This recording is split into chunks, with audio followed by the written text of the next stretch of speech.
Vous connaissez sans aucun doute la voix de notre invitée.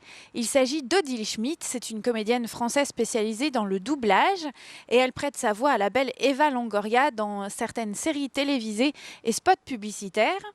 Elle animait il y a quelques jours un café des sciences sur le thème voix et langage, quels impacts au bar L'Entracte. Jeanne Nguyen l'a rencontrée pour nous à l'IUT qui organisait cet événement et au sein duquel Odile Schmidt intervient régulièrement.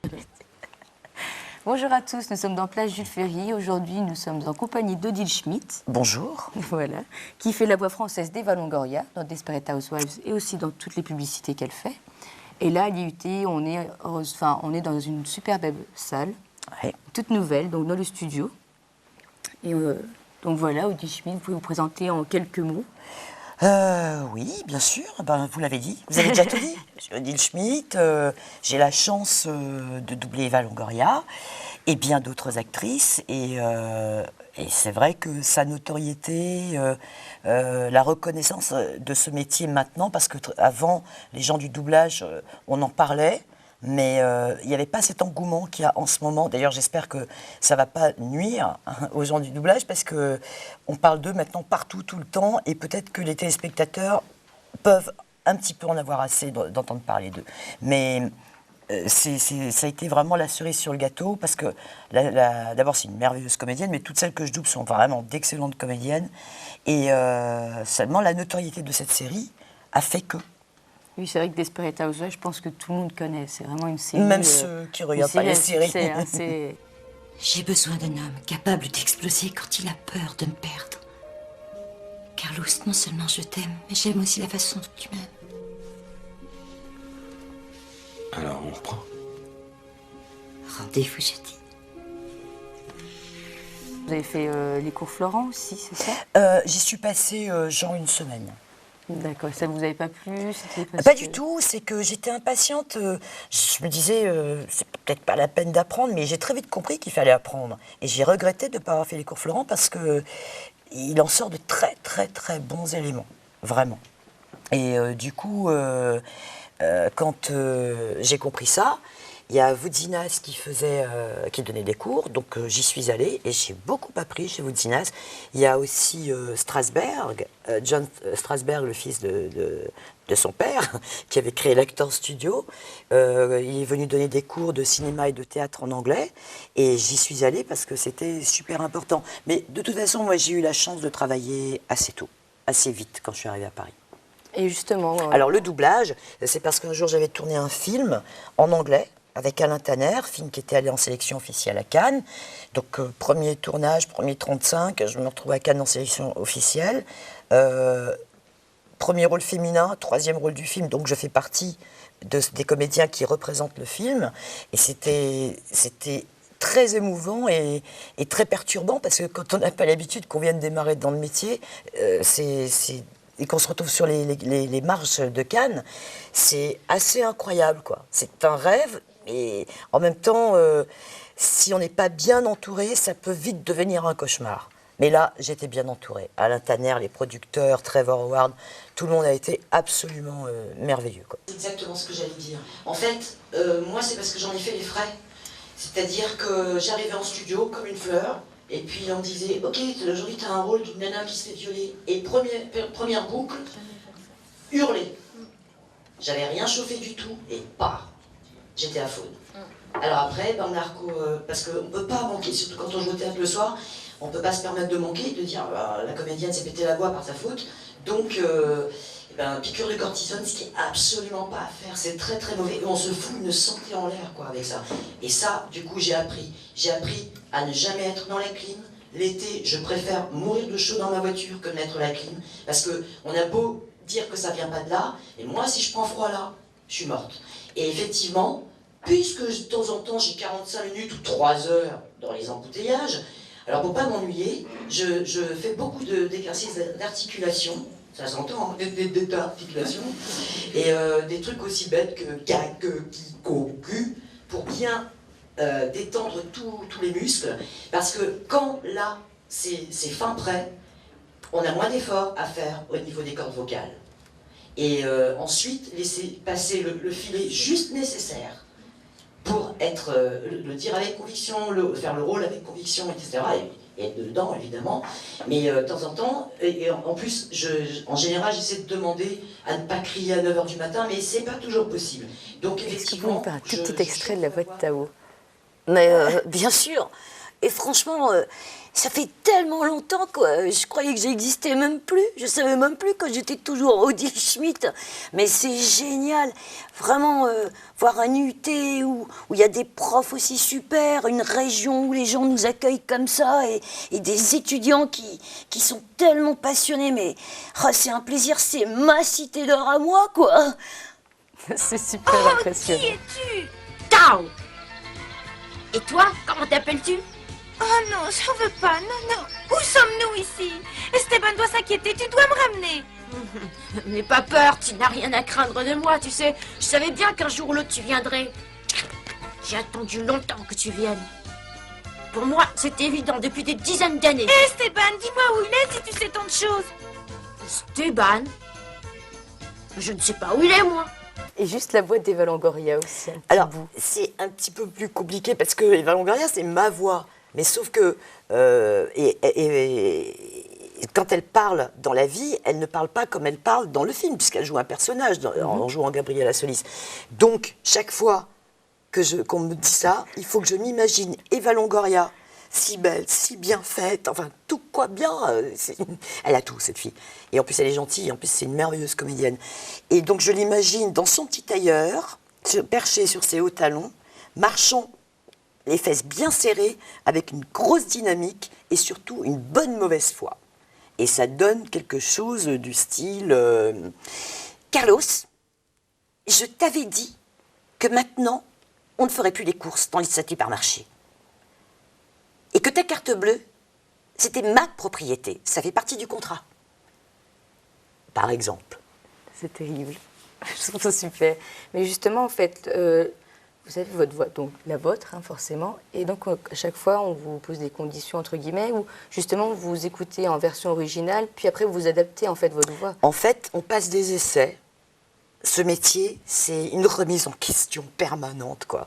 On passe des essais, et puis on est plusieurs comédiennes, et celle dont la voix paraît le plus sortir du personnage.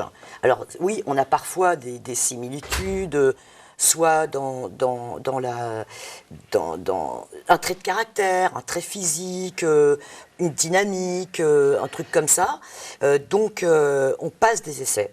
Et celle dont la voix, même si la voix est aux antipodes de la voix qu'on entend dans l'original, c'est à partir du moment où ça colle et qu'on est dans sa respiration, parce que c'est ça le problème, c'est qu'en fait, il y a beaucoup de bruit sur ce plateau, parce qu'en fait, on vous demande de venir passer un essai sur une comédienne que vous ne connaissez pas, puisque vous passez un essai, mais on en passe aussi sur les comédiennes qu'on double déjà. Hein. Ça, il n'y a pas de mystère, malheureusement.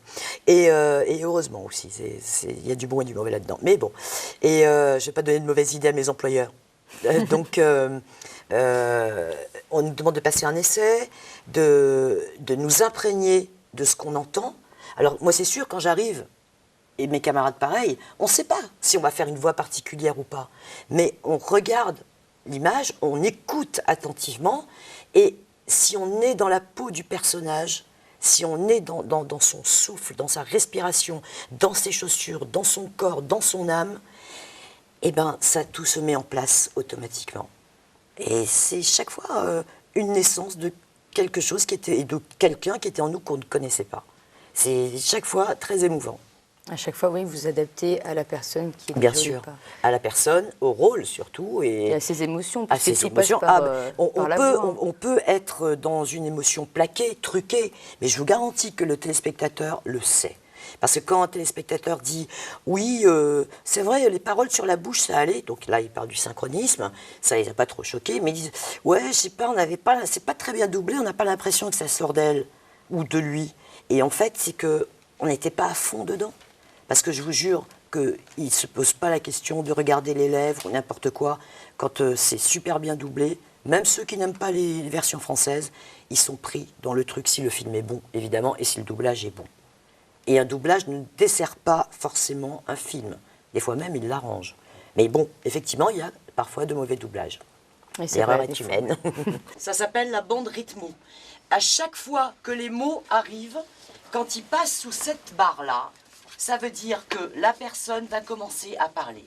D'accord? Alors, vous choisissez un rôle. On va l'écouter en anglais. Vous écoutez bien ce qu'ils font. Parce que votre travail, c'est de refaire la même chose. De rentrer dans la peau du personnage. De ne pas parler à votre rythme, mais au rythme de la personne que vous allez doubler. D'accord? Je souffre de crises de panique de temps en temps. J'ai failli te prévenir, mais je n'ai pas voulu gâcher la journée de Lily. C'est gentil à toi. Dès qu'on touche à l'humain, à l'émotion et tout ça, il y a tellement de choses différentes et possibles qu'on peut donner une version d'un personnage qui ne sera pas forcément celle que le metteur en scène a dans la tête. Et c'est ça hier que j'essayais de faire comprendre. Avec une même phrase, on peut donner tellement d'intention et donc ça va changer l'intonation.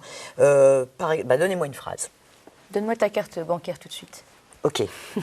Donc ça peut être « Donne-moi ta carte bancaire tout de suite ».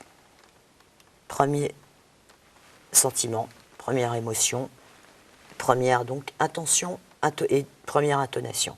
Ça peut être « Donne-moi donc ta carte tout de suite ».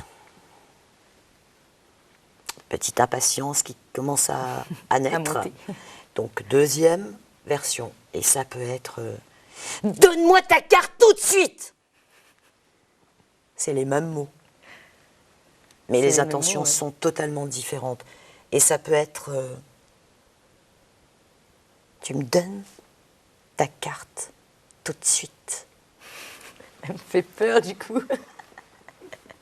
Parce qu'en fait, ce que je mets là et là, du coup, ça va passer par là. Ça, c'est la continuité, la finalité de tout ce qu'on a à l'intérieur. Et le sentiment, quand on veut faire passer un sentiment, c'est pas juste là qu'il passe. Il part de là, il monte là, il redescend, il passe par là, il passe par là, par là. Et ça, c'est la finalité. On le sent à la voix, Ouais. avec les Et expressions tout du se visage met aussi. en place, tout seul. Voilà. Mais c'est ce que j'arrête pas de dire aux étudiants. Très bien, je crois donc qu'on a identifié la cause du problème. On se rapproche, c'est bien. Donc il semble ici que le noyau du problème, que le cœur de l'histoire, ce soit vraiment le chien qui lui était papa avec un papa du premier papa. Très très belle chose, très beau personnage et tout, mais il y a un moment, vous êtes un petit peu égaré, et chaque fois, tu as réussi à ramener tout sur les rails, quoi. Chapeau. Il fallait suivre ton histoire parce que... Wow. Mais oui, mais t'avais l'air jamais paumé. Et du coup, nous, on comprenait, et on suivait parfaitement. Parce que bon, alors c'est ça. Et il y avait des trucs très très drôles, vraiment. Il n'y a pas d'échec dans l'échec. Essayez.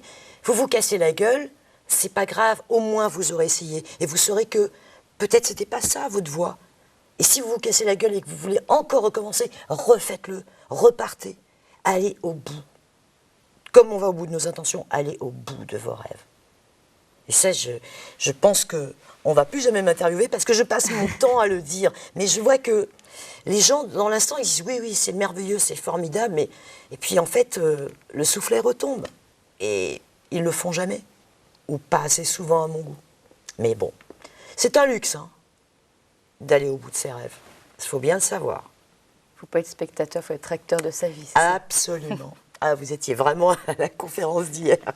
J'ai tout écouté, je vous ai suivi. Mais c'est vrai, il faut vraiment prendre les choses en main. Alors bien sûr, il y a des fois où des choses nous échappent, mais il y a d'autres gens, il y a un cercle d'amis, il y a une famille, et ça sert aussi à ça. Mais il faut être acteur de sa vie, absolument.